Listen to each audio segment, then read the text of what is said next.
Baik, bismillahirrahmanirrahim. Assalamualaikum warahmatullahi wabarakatuh. Waalaikumsalam warahmatullahi wabarakatuh.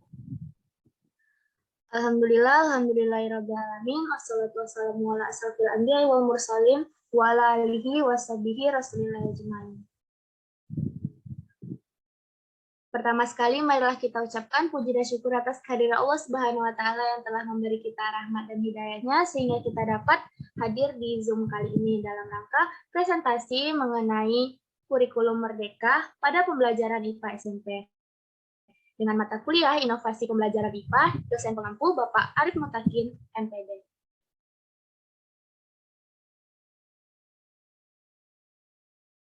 Baiklah, kami dari kelompok 1 dengan anggota yang pertama Mila Syukria dengan NIM 2231062, Hidayatul Mardiah dengan NIM 2231116, dan saya Nailatul Fadilah dengan NIM 2231129 akan mempresentasikan mengenai kurikulum merdeka. Sebelumnya saya mohon maaf dikarenakan jaringan yang tidak mendukung, saya izin mematikan kamera.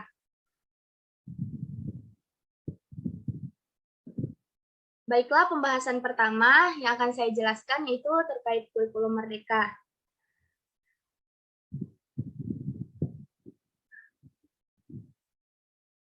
Jadi, Nadia Makarim menjelaskan bahwa kurikulum merdeka belajar ini adalah sebuah pengembangan dan penerapan dari kurikulum darurat yang diluncurkan dalam merespon pandemi COVID-19. Nah, adanya kurikulum merdeka ini didukung karena adanya krisis pembelajaran di Indonesia yang telah berlangsung lama dan belum membaik dari tahun ke tahunnya. Dan ini juga didukung karena adanya COVID-19 yang membuat hilangnya pembelajaran learning loss dan meningkatkan kesenjangan pembelajaran. Nah, selanjutnya penyederhanaan kurikulum dalam pembentukan kurikulum dengan kondisi khusus, yaitu kurikulum darurat atau kurikulum 2013 yang disederhanakan, yang sangat efektif untuk memitigasi ketertinggalan pembelajaran, yaitu learning loss pada masa pandemi COVID-19. Dalam pemulihan pembelajaran, sekarang sekolah diberikan kebebasan untuk menentukan kurikulum yang akan dipilih. Nah, pada masa pandemi di 2020 hingga 2021, Kemendikbudristek mengeluarkan kebijakan penggunaan kurikulum 2013 dan kurikulum darurat, yaitu kurikulum 2013 yang disederhanakan. Kemudian pada tahun 2021 hingga 2022, Kemendikbudristek menambah opsi penggunaan kurikulum merdeka di sekolah penggerak dan SMK keunggulan atau TK. Dan di sini opsi kurikulum yang bisa dipilih ada kurikulum 2013 secara penuh, kurikulum darurat, serta kurikulum merdeka. Nah, selanjutnya kami melakukan wawancara di salah satu sekolah penggerak di Padang, yaitu di SMP Negeri 30 Padang, di mana sekolah tersebut telah menggunakan kurikulum merdeka ini sejak 2021.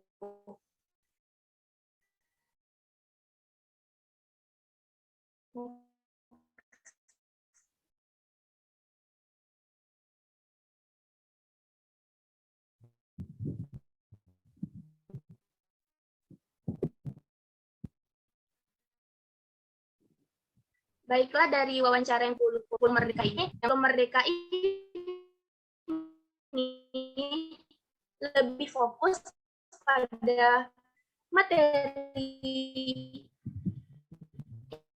yang penting atau esensial sehingga belajar dengan lebih merdeka. Maksudnya nantinya sekolah lebih leluasa untuk memilih pelajaran bahan ajar yang akan diberikan. Selanjutnya yaitu lebih relevan dan interaktif. Artinya pembelajaran akan lebih terkait pada hal-hal yang sedang terjadi dan bisa kita diskusikan antar murid dan guru. Dengan begitu, kita nantinya siswa bisa siswa dengan melakukan diskusi. Next.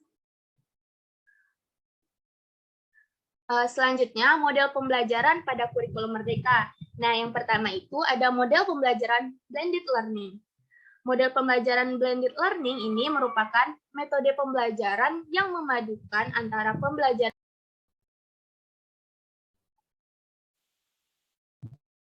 Baiklah, selanjutnya kita masuk kepada model pembelajaran pada kurikulum Merdeka.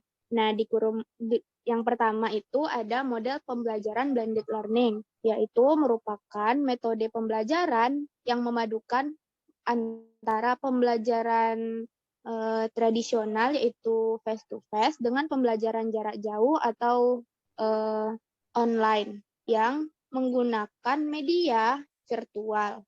Jadi nanti itu prosesnya siswa belajar tatap muka sesuai dengan jadwal yang udah ditentukan sama gurunya. Terus nanti ditambah pembelajaran online di luar jam pelajaran tersebut.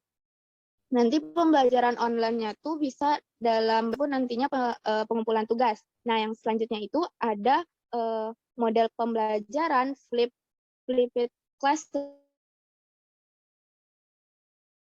Nah, ini hampir sama dengan yang pembelajaran blended learning.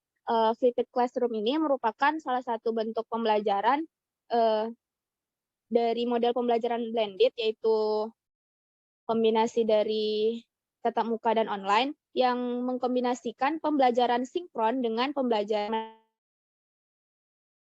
mandiri yang asinkron.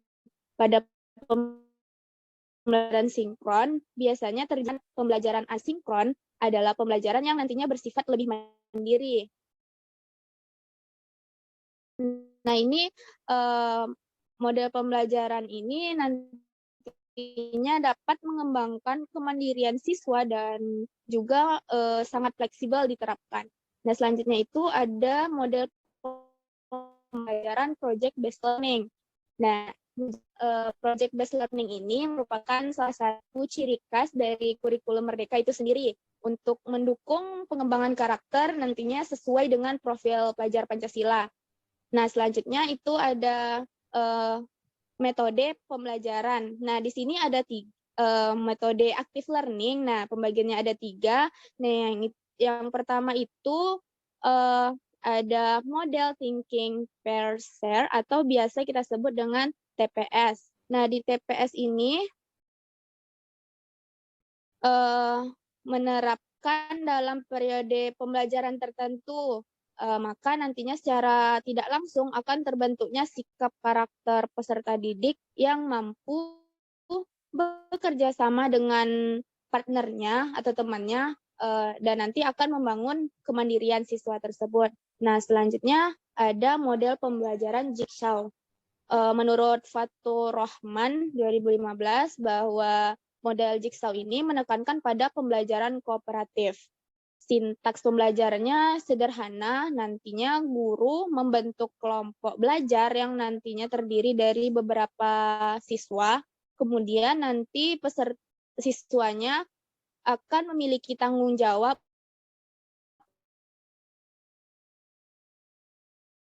untuk bisa memahami materi yang didemonstrasikan di depan kelompok lain. Nah, biasanya guru nanti kan dulu pengelompokan berdasarkan kemampuan di masing-masing topik terkait. Nah, selanjutnya itu ada metode pembelajaran yang menekankan pada project.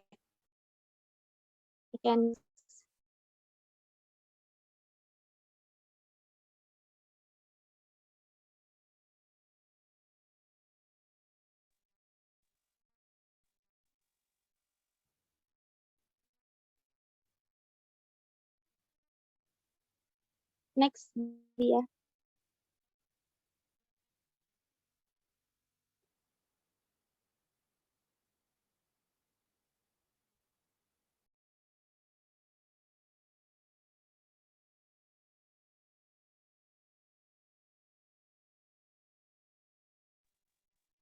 Baiklah, selanjutnya kita masuk ke perencanaan pembelajaran yang akan dijelaskan oleh rekan saya, Mila Syukria. Kepada Mila, disilah. Baik, terima kasih kepada moderator. Selanjutnya yaitu perencanaan pembelajaran yang akan saya jelaskan sendiri.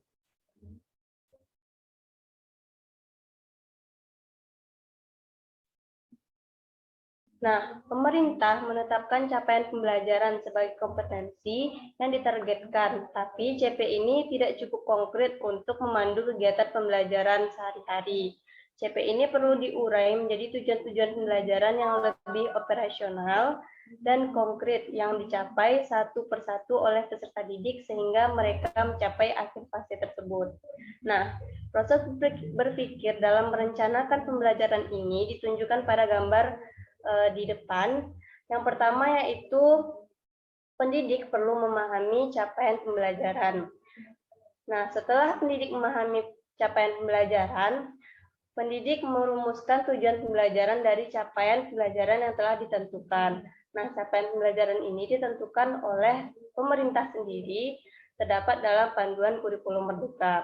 Nah, setelah merumuskan tujuan pembelajaran, pendidik menyusun alur tujuan pembelajaran dari tujuan pembelajaran yang telah dirumuskan tadi. Nah, setelah itu pendidik merancang pembelajaran melalui ada rencana pembelajaran, asesmennya, dan lain-lain sebagainya. Next ya.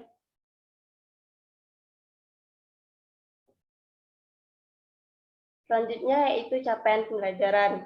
Capaian pembelajaran ini merupakan kompetensi pembelajaran yang harus dicapai oleh peserta didik pada setiap fasenya. Next dia.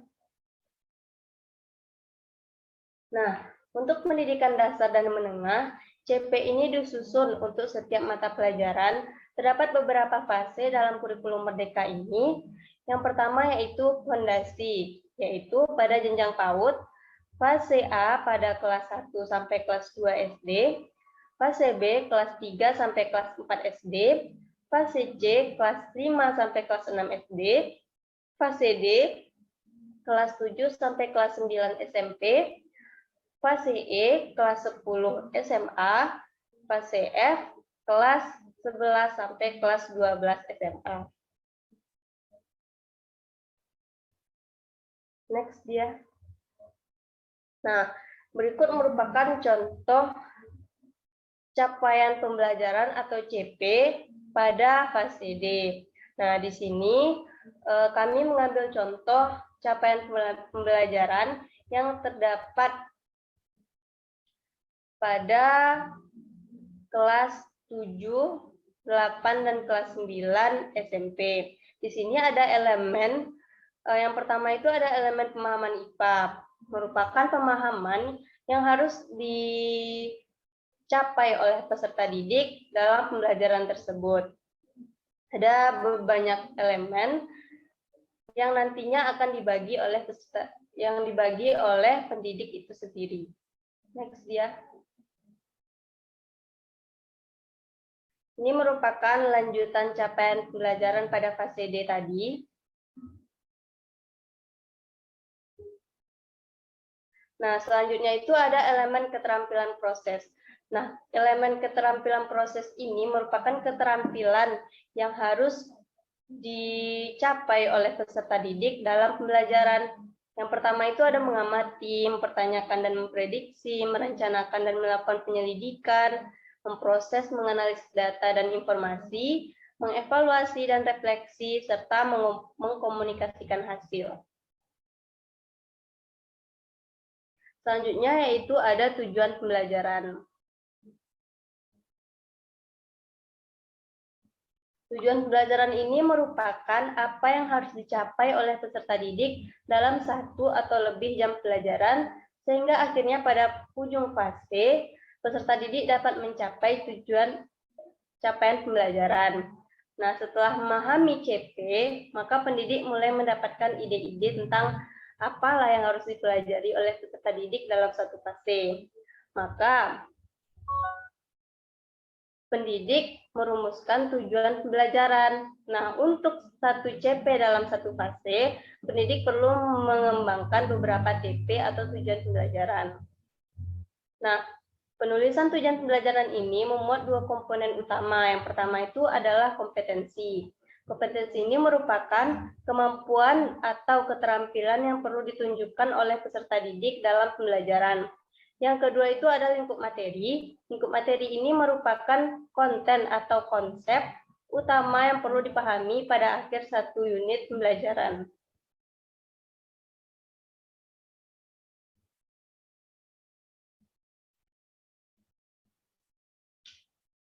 Nah, pendidik memiliki beberapa alternatif dalam merumuskan tujuan pembelajaran. Nah, yang pertama itu merumuskan tujuan pembelajaran secara langsung berdasarkan CP.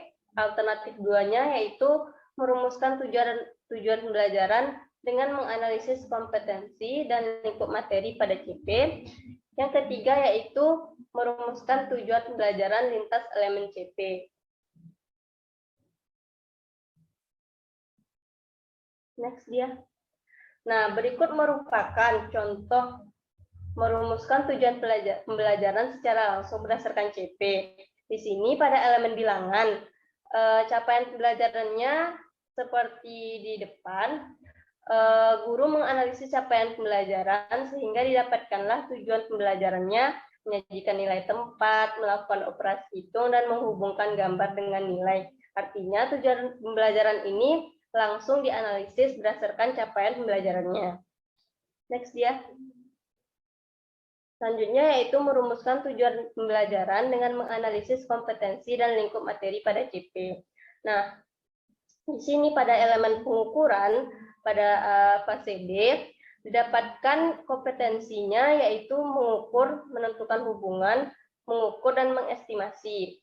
Dan lingkup materi yang didapatkan dari elemen tersebut menggunakan satuan baku, hubungan antar satuan baku panjang, luas, dan volume.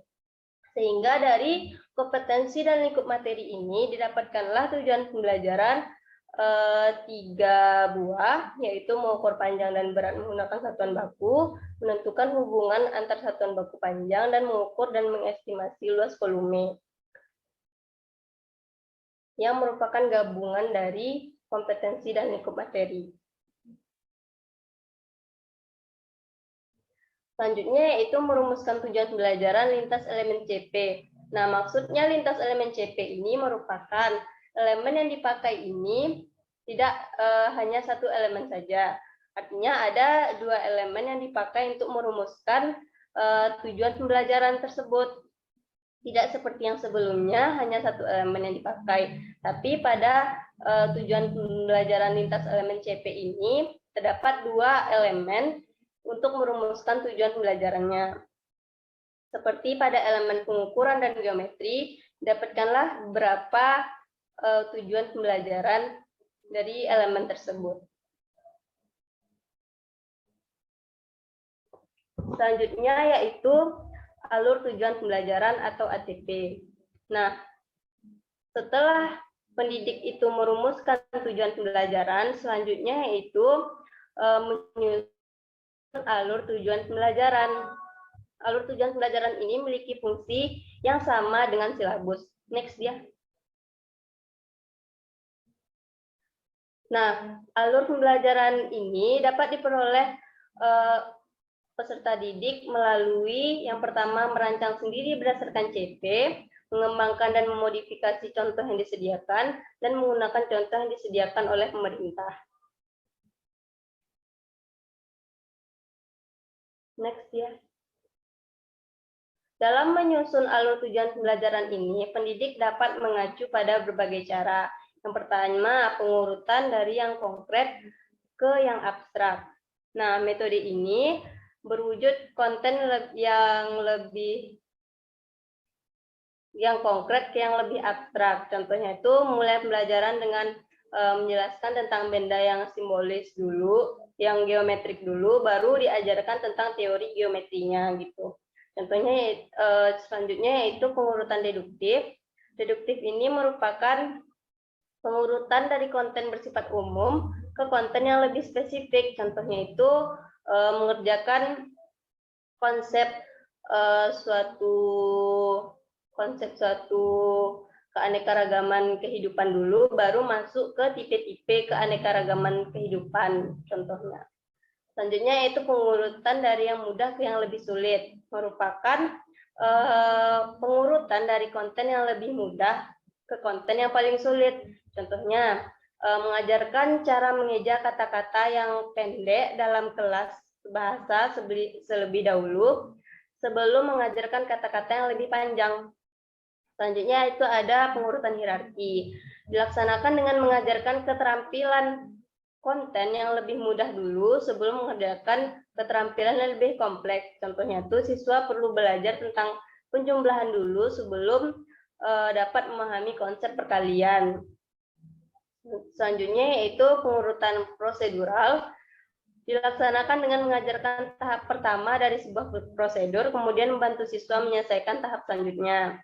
Contohnya itu dalam menggunakan sebuah t-test, ada beberapa tahap yang harus dilalui seperti menulis hipotesis, menentukan tipe tes yang digunakan, memeriksa asumsi, dan lain sebagainya. Selanjutnya yaitu ada metode scaffolding. Nah, metode scaffolding ini merupakan pengurutan yang meningkatkan standar performa, sekaligus mengurangi bantuan secara berkelas. Contohnya dalam mengajarkan berenang, guru perlu menunjukkan cara mengapung, dan ketika siswa mencobanya, guru hanya butuh membantunya saja. Setelah itu bantuan yang akan diberikan oleh guru itu berkurang. Pada akhirnya siswa tersebut dapat berenang sendiri. Next dia. Selanjutnya yaitu rencana pembelajaran.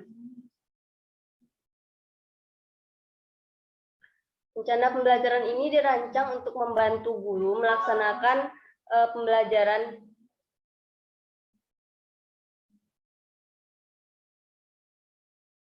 adalah dia.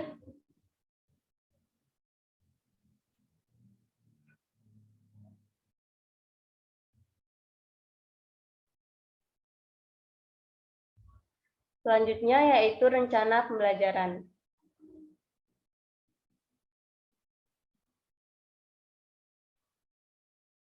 Rencana pembelajaran ini dirancang untuk memandu guru melaksanakan pembelajaran sehari-hari untuk mencapai suatu tujuan pembelajaran. Dengan demikian, rencana pembelajaran ini disusun berdasarkan alur tujuan pembelajaran yang digunakan pendidik sehingga bentuknya lebih rinci dibandingkan alur tujuan pembelajaran. Nah, seperti yang sudah kita bahas tadi, bahwasanya alur tujuan pembelajaran ini tidak ditetapkan oleh pemerintah, sehingga alur tujuan pembelajaran oleh satu pendidik dan pendidik lainnya itu berbeda-beda. Oleh karena itu, rencana pembelajaran yang dibuat oleh masing-masing pendidik pun juga ikut berbeda-beda. Nah, faktor-faktor yang pengaruhinya antara lain lingkungan sekolah, peserta didiknya, ketersediaan sarana dan prasarana, dan lain-lain sebagainya. Nah, rencana pembelajaran ini tuh dapat berupa rencana pelaksanaan pembelajaran atau yang biasa kita kenal dengan RPP. Selanjutnya yaitu ada modul ajar. Nah, apabila pendidik menggunakan modul ajar, maka pendidik tidak perlu membuat rancangan pelaksanaan pembelajaran karena komponen-komponen yang terdapat dalam modul ajar ini lebih lengkap daripada komponen-komponen yang terdapat di dalam RPP. Next.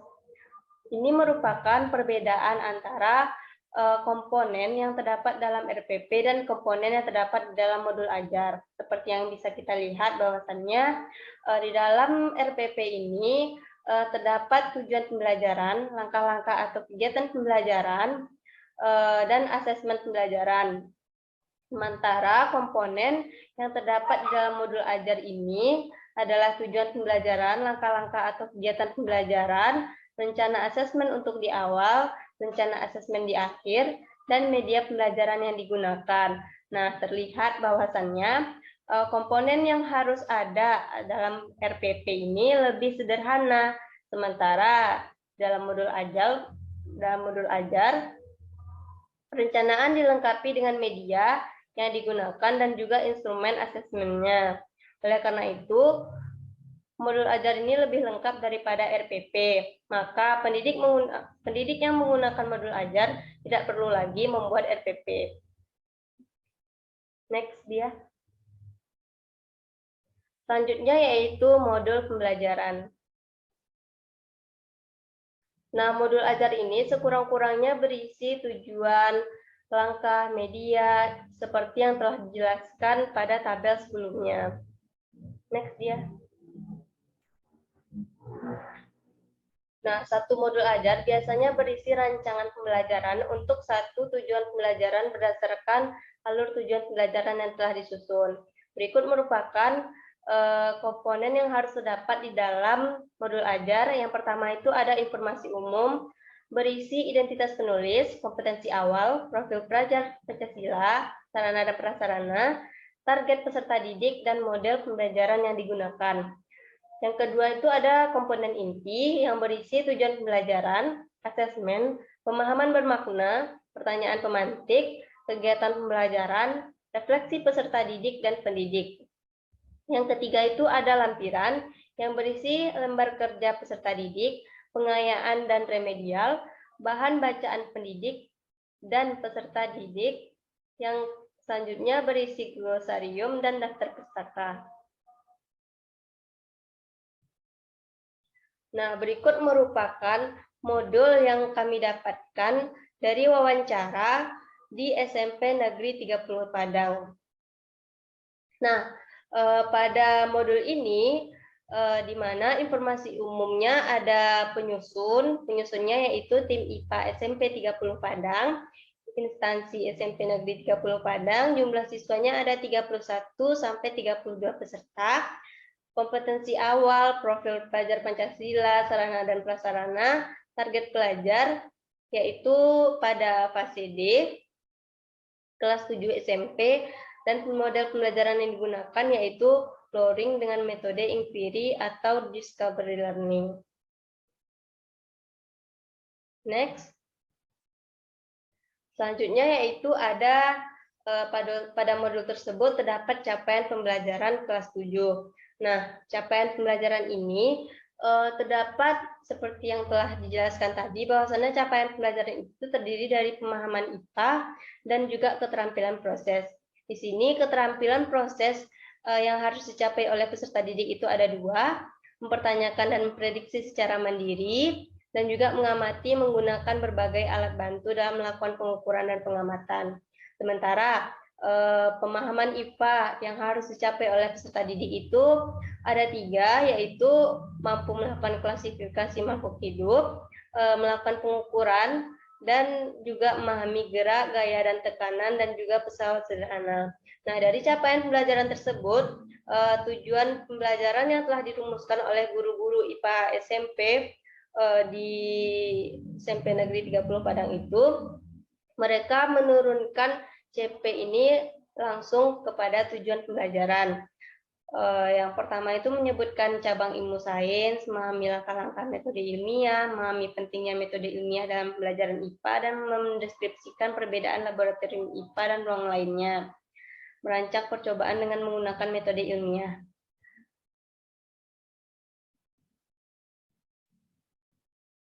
Selanjutnya yaitu terdapat pemahaman bermakna, pertanyaan pemantik, bagian apa yang terasa mengesankan saat pelajaran IPA di SD, topik pembahasan apa yang masih Anda ingat, merupakan pertanyaan yang dilakukan sebelum dilakukannya pembelajaran. Selanjutnya persiapan pembelajaran, memahami materi, menyediakan video berkaitan dengan materi, terdapat bahan ajar dan juga LKPD. Selanjutnya yaitu ada asesmen. Asesmen ini meliputi beberapa asesmen. Yang pertama itu ada asesmen diagnostik, terdiri dari non-kognitif dan kognitif. Asesmen formatif ini terdiri dari menggali kemampuan awal dengan esai, dapat berupa kuis 1 tentang materi hakikat sains dan metode ilmiah. dan dapat berupa ulangan harian 10 soal objektif. Selanjutnya itu penilaian sikap profil pelajar Pancasilanya itu bisa melalui observasi dan jawaban singkat. Selanjutnya yaitu asesmen kognitif, dapat berupa tes tertulis, yaitu pilihan ganda. Yang selanjutnya yaitu asesmen keterampilan, yaitu ketika peserta didik melakukan praktek. Next ya. Nah, selanjutnya yaitu ada kegiatan pembelajaran. Di sini terdapat beberapa kegiatan dalam modul. Yang pertama itu ada kelas 7, alokasi waktu, jumlah pertemuan, fase capaian, tujuan pembelajaran yang telah diturunkan dari capaian pembelajaran tadi, dan juga peraturan atau keterampilan prasyarat yang harus dipenuhi oleh siswa, profil pelajar Pancasila, model pembelajarannya apa. Di sini guru tersebut menggunakan model pembelajaran tatap muka dengan metode inquiry learning. Kegiatan pembelajarannya bisa berupa individu atau kelompok. Asesmennya berupa diagnostik, praktik, profil pelajar Pancasila, dan lain-lain seperti yang telah dijelaskan tadi. Selanjutnya yaitu ada keterampilan proses IPA dan sikap ilmiah. Terdiri dari ide besar materi tentang apa itu IPA, bagaimana keterampilan proses dalam IPA, apa saja yang termasuk dalam sikap ilmiah. Next dia. Selanjutnya yaitu ada lembar kerja siswa. Dalam lembar kerja siswa ini terdapat lembar pengamatan perkecambahan biji kacang hijau. Di dalam lembar kerja ini terdapat nama anggota kelompok yang harus diisi oleh peserta didik dan tanggal pelaksanaannya. Terdapat juga tujuan dari praktikumnya, alat dan bahan, dan cara kerjanya.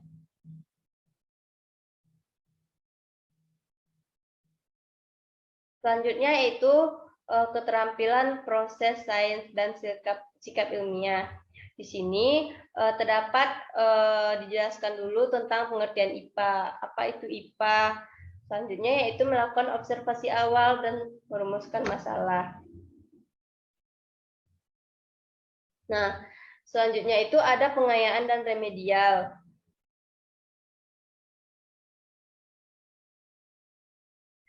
Nah, selanjutnya ada glosarium berisi tentang penjelasan mengenai arti-arti kata yang sulit dipahami oleh peserta didik.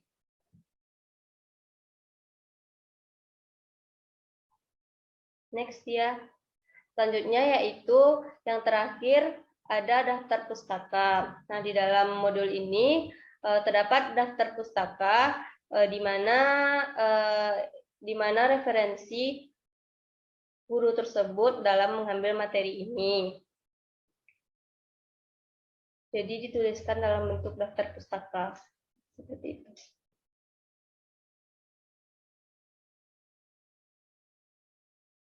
Next ya. Nah, selanjutnya saya kembalikan kepada moderator. Baiklah, terima kasih kepada Mila. Selanjutnya, mengenai asesmen pembelajaran akan saya jelaskan. Next. Jadi dalam asesmen pembelajaran ini ada 3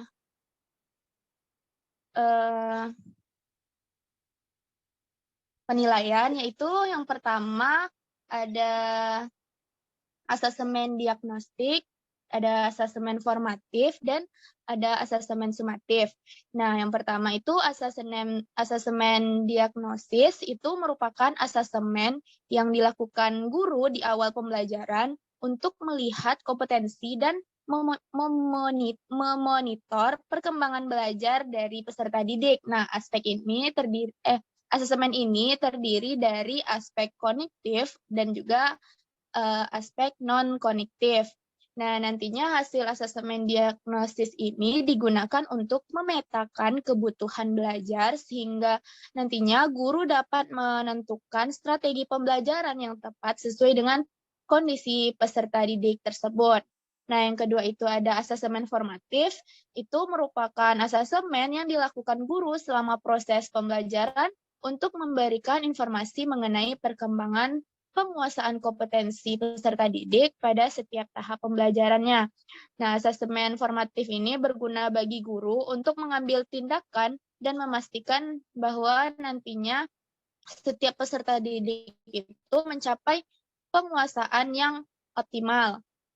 Asesmen formatif ini dapat mendorong peserta didik untuk mencapai tujuan belajar dengan melakukan penyampaian umpan balik yang dilakukan secara berkala.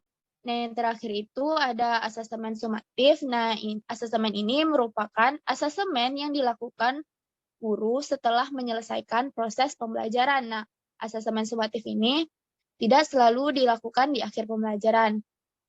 Nah, nantinya hasil asesmen sumatif digunakan untuk mengukur pencapaian hasil belajar peserta didik, mengukur konsep dan pemahaman peserta didik, serta mendorong untuk melakukan aksi dalam mencapai kompetensi yang dituju.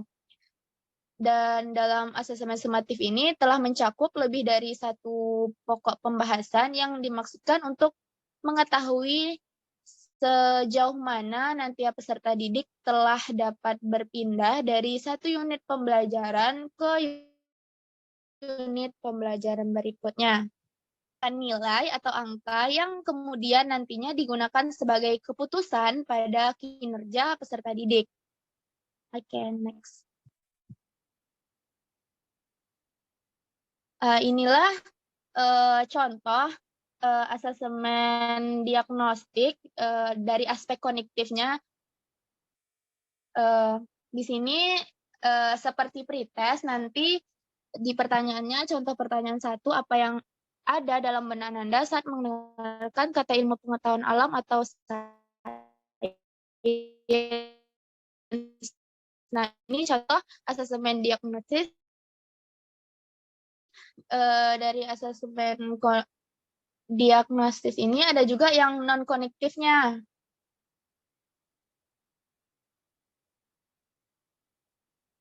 Yaitu, nah ini, seperti pertanyaan pertama itu, seberapa besar kamu menyukai lingkungan belajarmu, dan karakter guru apa yang kamu suka, gitu. Jadi guru di SMP Negeri 30 ini bisa menggunakan yang aspek kognitif dan juga aspek non-kognitifnya. Next. Selanjutnya ini contoh dari asesmen formatifnya dalam materi pengukuran. Nah, di sini diberikan rubrik penilaian praktiknya dan juga diberikan rubrik penilaian praktiknya ya seperti itu. Ini contohnya. Baiklah, next. Ada penilaian profil Pancasila. Nah, di sini nanti tinggal masukin nama peserta didiknya dan nanti guru akan bertakwa dan berakhlak mulia. Misalnya muridnya masuk ke kategori ini dan gurunya akan memberikan checklist.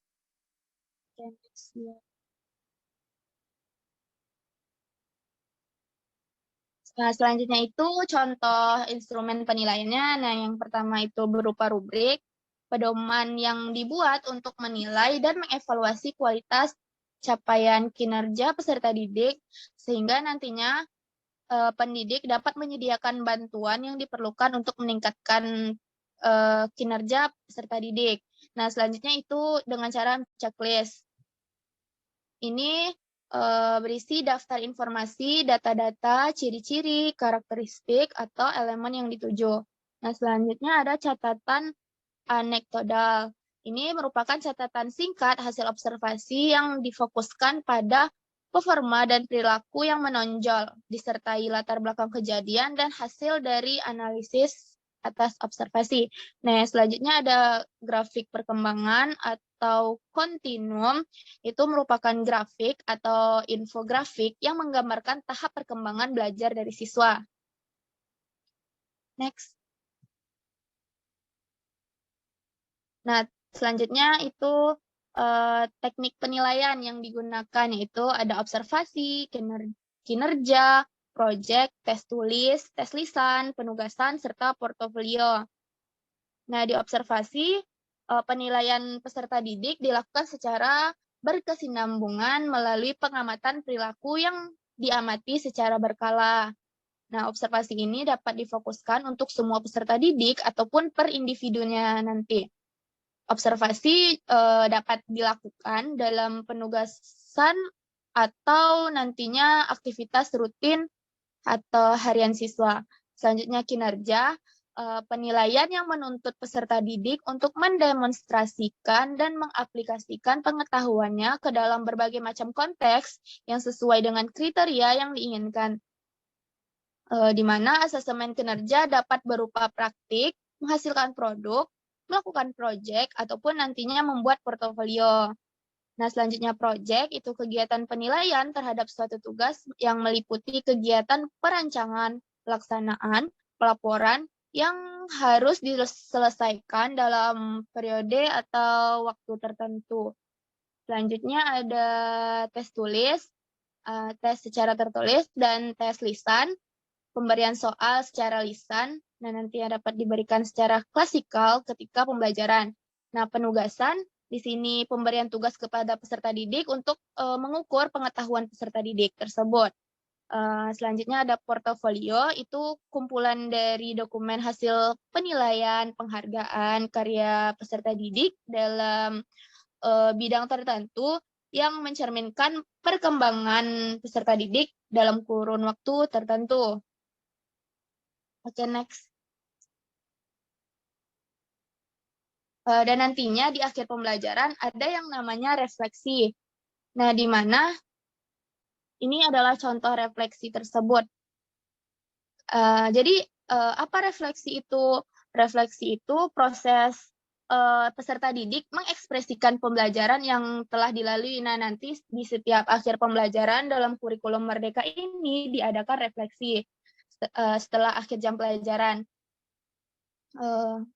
Refleksi ini adalah sebaliknya. Maksudnya kita harus melihat ke belakang untuk melihat apa yang menghalangi siswa dan apa yang mendukung siswa tersebut dalam pembelajaran. Next. Nah, ini adalah contoh dari kalimat refleksi. Nah, ini nanti murid siswa tersebut akan mengatakan, nah, yang paling saya senangi dari proyek ini adalah ini. Nanti jika saya melakukan proyek ini lagi, saya akan ini. Nah, begitu seterusnya. Ini adalah contoh-contoh dari kalimat refleksi. Oke, next. Baiklah, mungkin itulah pemaparan saya tadi mengenai asesmen pembelajaran dalam kurikulum Merdeka. Baik, selanjutnya mengenai platform Merdeka Belajar dan profil Pancasila akan dijelaskan oleh Dia. Kepada Dia, disilahkan.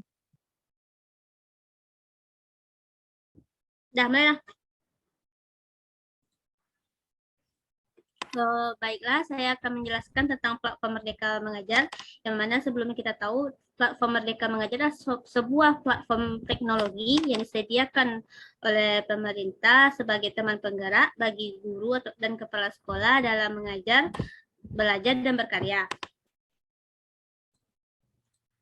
Pada tampilan awal kita membuka platform Merdeka Mengajar tersebut, terdapat tampilan seperti ini, dan ada beberapa bagian atau part yang akan kita jumpai ketika membuka platform tersebut.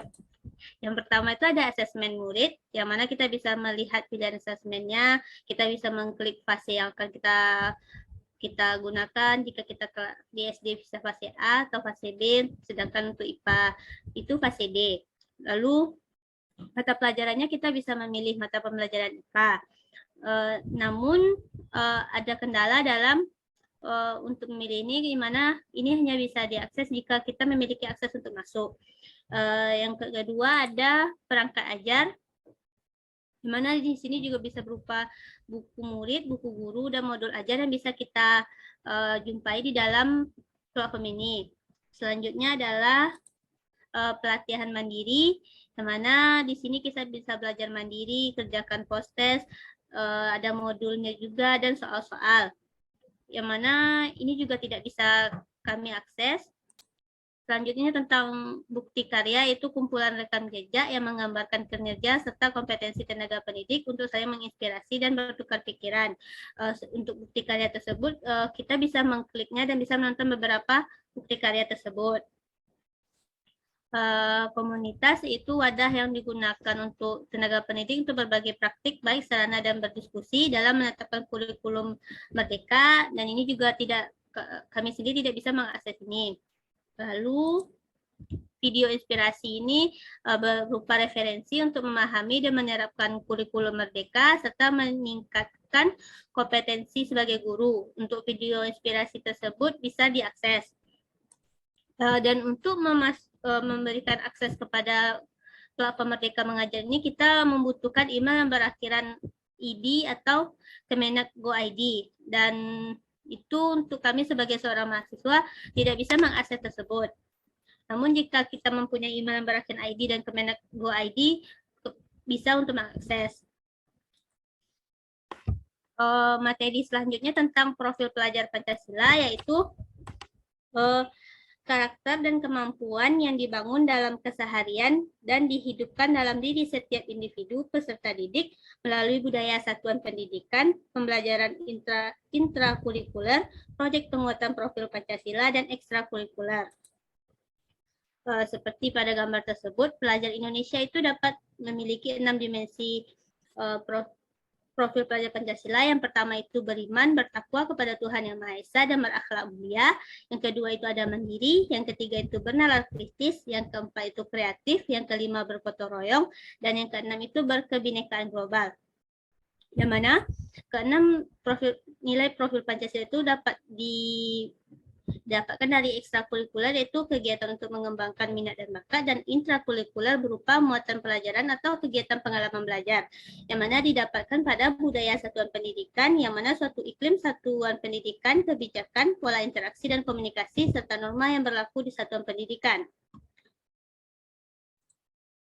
Lalu untuk tema profil proyek penguatan profil Pancasila tersendiri juga ditetapkan dari pusat, yang mana tema-tema tersebut dapat berupa gaya hidup yang berkelanjutan, kearifan lokal, Bhinneka Tunggal Ika, kebekerjaan, bangunlah jiwa dan raga, suara demokrasi, rekayasa dan teknologi, dan kewirausahaan. Yang mana tema-tema ini dapat dipilih oleh sekolah masing-masing, dan untuk jenjang SMP mengharuskan dalam 1 tahun 3 tema profil pelajar Pancasila sudah terlaksana. Lalu untuk pelaksanaan proyek penguatan profil Pancasila juga menggunakan prinsip-prinsip. Yang pertama itu holistik, kontekstual, berpusat pada peserta didik, dan eksploratif. Yang mana holistik ini bermakna memandang sesuatu secara utuh dan menyeluruh. Dalam konteks perancangan proyek penguatan profil Pancasila, kerangka berpikir holistik mendorong kita untuk menelaah sebuah tema secara utuh dan melihat keterhubungan dari berbagai hal, dan untuk memahami isu secara mendalam. Yang kedua itu kontekstual, yang mana pembelajaran itu sesuai dengan kehidupan nyata dan mendorong peserta didik untuk dapat menjadikan lingkungan sekitar dan realistis terhadap kehidupan sehari-hari. Yang ketiga itu berpusat pada peserta didik. Skema pembelajaran yang mendorong untuk menjadi subjek pembelajaran yang aktif mengelola proses pembelajaran secara mandiri, termasuk memiliki kesempatan memilih dan mengusulkan topik proyek profil sesuai minatnya. Yang keempat itu eksploratif, yaitu berkaitan dengan semangat untuk membuka ruang yang lebar bagi proses pengembangan diri dan inquiry, baik itu terstruktur maupun bebas. Lalu bagaimana alokasi waktu proyek penguatan profil Pancasila itu terbagi menjadi 3 pilihan yang mana setiap sekolah dapat memilih. Pilihan pertama itu dapat berupa alokasi waktunya itu untuk profil proyek Pancasila itu dari total JP mata pelajaran per tahun untuk mata pelajaran IPA ada 36 jam yang mana dalam 36 jam ini sekolah dapat memilih mau seperti apa pelaksanaannya. Yang pertama itu menentukan 1 hari dalam seminggu. Contohnya pada kalender ini, yang mana dia memilih hari Jumat untuk pelaksanaan proyek penguatan profil Pancasila. Yang kedua itu pilihannya mengalokasikan 1-2 jam pembelajaran di akhir pembelajaran, di akhir hari. Seperti dia memilih di hari Jumat, di hari Senin, di hari Selasa, Rabu, Kamis, dan Sabtu. Dan pilihan ketiga itu mengumpulkan dan memadatkan pelaksanaan tema dalam 1 periode waktu, yang mana ini dapat berkisar 2 atau 1 bulan, 2 minggu atau 3 minggu pembelajaran, dan dia tuh berkomunikasi dengan guru mata pembelajaran lain bahwa akan melaksanakan proyek profil Pancasila pada hari tersebut. Dan pada sekolah yang kami lakukan wawancara, sekolah tersebut menggunakan metode yang ini untuk melaksanakan proyek profil Pancasila.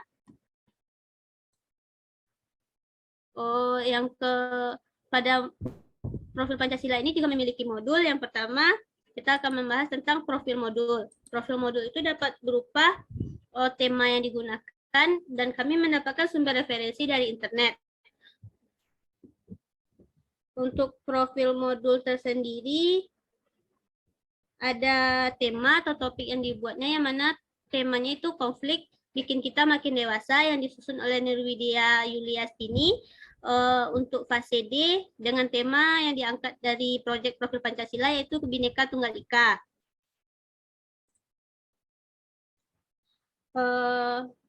Durasi kegiatannya itu ada 15 tahap dan memakan waktu pembelajaran 45-60 JP.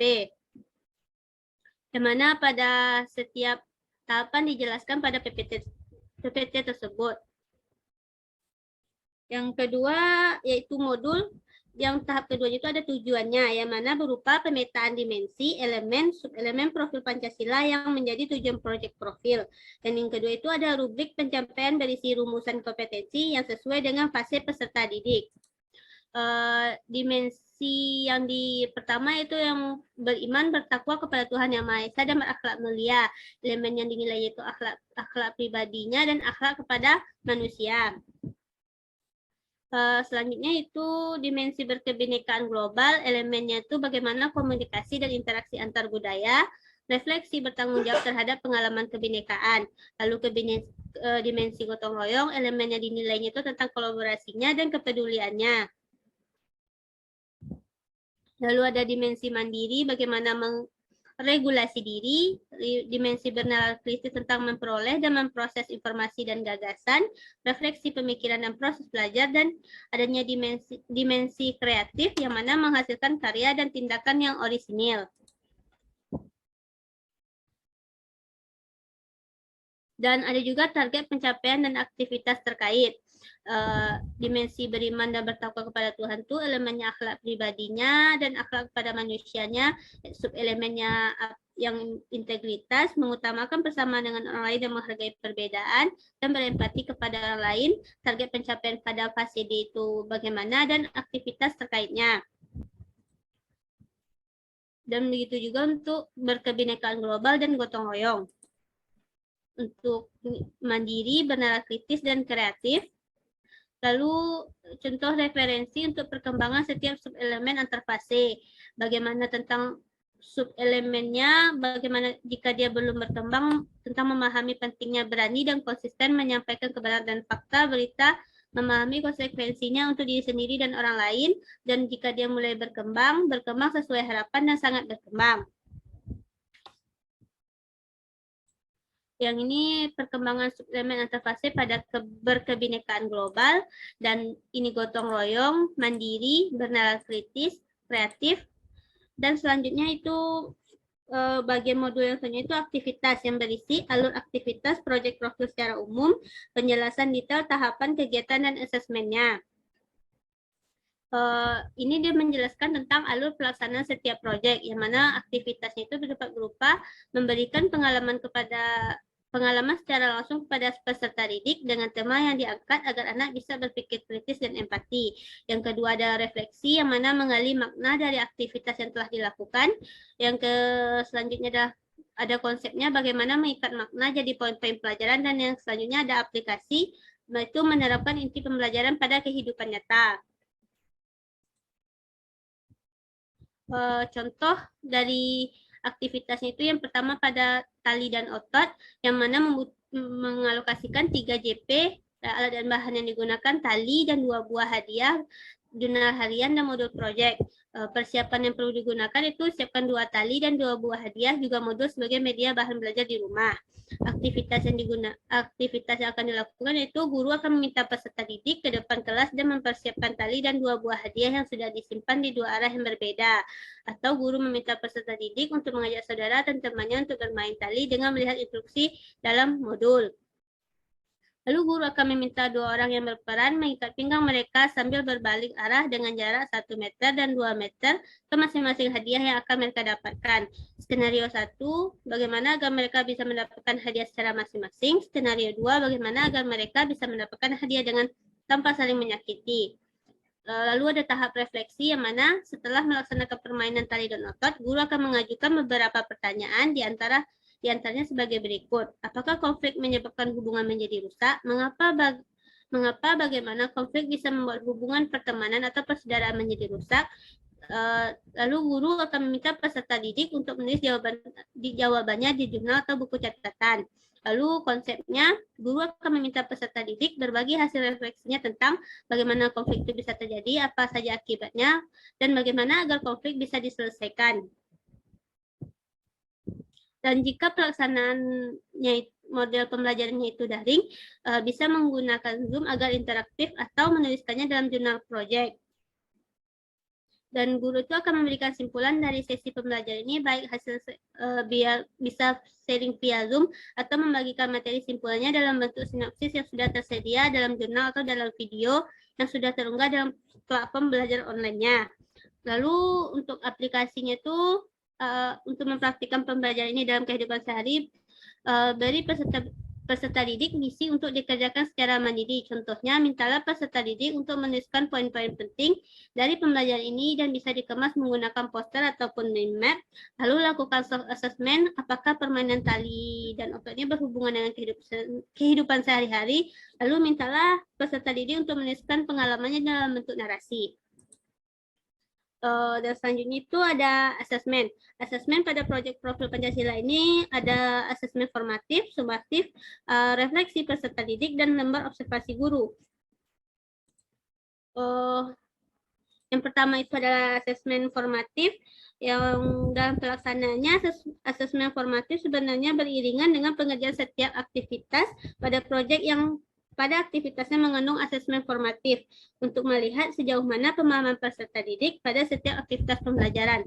Contoh dari asesmen formatif seperti apakah dia sudah melaksanakan rangkuman aktivitas 1, hasil refleksi aktivitas 2-nya bagaimana, data hasil observasinya bagaimana, data hasil observasinya yang selanjutnya bagaimana, dan ini bisa didapatkan ketika dia melaksanakan semua proyek tersebut.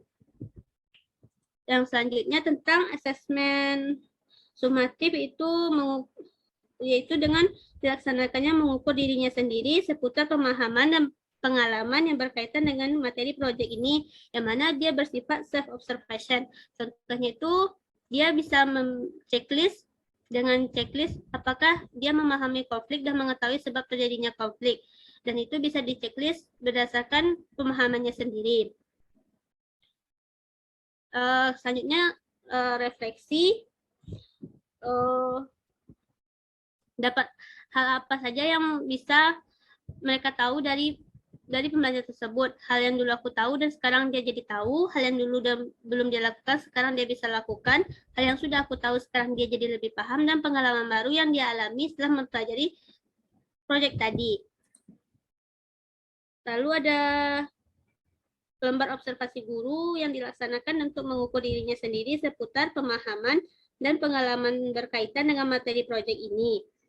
lembar ini digunakan untuk guru mengamati peserta didik dalam pencapaian dimensi yang ingin dicapai pada proyek ini. Guru bisa menghubungkan tanda checklist pada lingkaran yang tersedia. Contohnya pada subelemen berkomunikasi antar budaya, mengeksplorasi berpengaruh budaya terhadap penggunaan bahasa, serta dapat mengenali risiko dalam berkomunikasi antar budaya. Apakah dia belum berkembang, mulai berkembang sesuai harapan dan sangat berkembang, dapat guru amati dalam proses proyek tersebut. Sekian penjelasan saya tentang platform Merdeka Mengajar dan profil Pancasila. Dan untuk profil proyek Pancasila itu sendiri, mereka memiliki rapor terpisah dengan rapor pada mata pelajaran yang lain.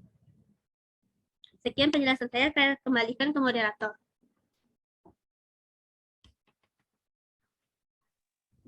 Baik, terima kasih kepada Diah. Mungkin berakhirnya penjelasan terkait profil Pancasila tadi, berakhir pula presentasi kami pada hari ini. Kami mohon maaf jika banyaknya kekurangan, dan saya akhiri dengan Assalamualaikum warahmatullahi wabarakatuh.